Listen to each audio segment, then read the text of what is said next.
Have you ever tried to run away from something you knew you had to do? Maybe it was a tough conversation, a big project, or just taking out the trash. Well, today we're talking about someone who took running away to a whole new level. His name was Jonah, and he tried to run away from God. The story starts when God gives Jonah a very specific and very difficult mission. He says, "Go to the great city of Nineveh and preach against it, because its wickedness has come up before me." Now, Nineveh was the capital of Assyria, Israel's sworn enemy. To Jonah, this was like being asked to walk into the lioness den and tell the lions they re-bad. He wanted nothing to do with it. He probably thought, Nineveh, those guys, they deserve whatever's coming to them. So what does Jonah do? He buys a ticket in the completely opposite direction.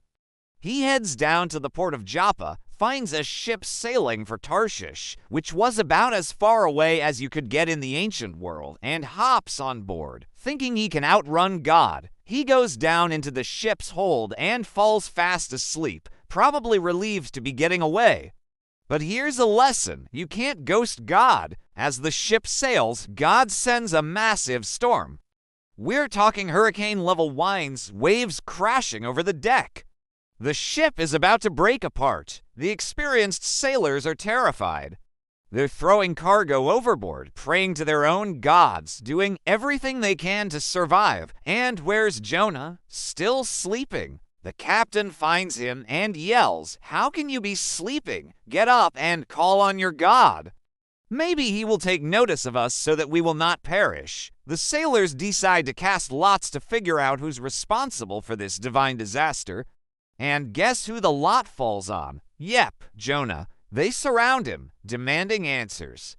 "Who are you? What have you done?" Jonah finally comes clean. He says, "I am a Hebrew and I worship the Lord, the God of heaven, who made the sea and the dry land." Then he drops the bombshell, "I'm running away from the Lord." The sailors are even more terrified now. "What have you done?" they cry. The storm is getting worse by the second. They ask him, "What should we do to you to make the sea calm down for us?" And Jonah, realizing the mess he's made, says something pretty brave. "Pick me up and throw me into the sea, and it will become calm. I know that it is my fault that this great storm has come upon you." The sailors, to their credit, try to avoid this.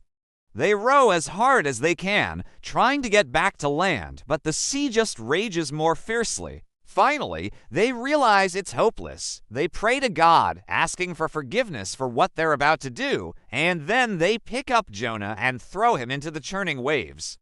Instantly, the sea becomes calm. The sailors are in complete awe. They make vows and offer a sacrifice to God. Their lives forever changed. But what about Jonah? Is this the end of his story? Not even close? As he sinks into the depths, God appoints a great fish, often pictured as a whale, to swallow him. And for 3 days and 3 nights, Jonah is inside the belly of this fish. Can you even imagine? It's dark, it's smelly, it's fishy. It's in this moment of absolute desperation, at his lowest point, that Jonah finally prays.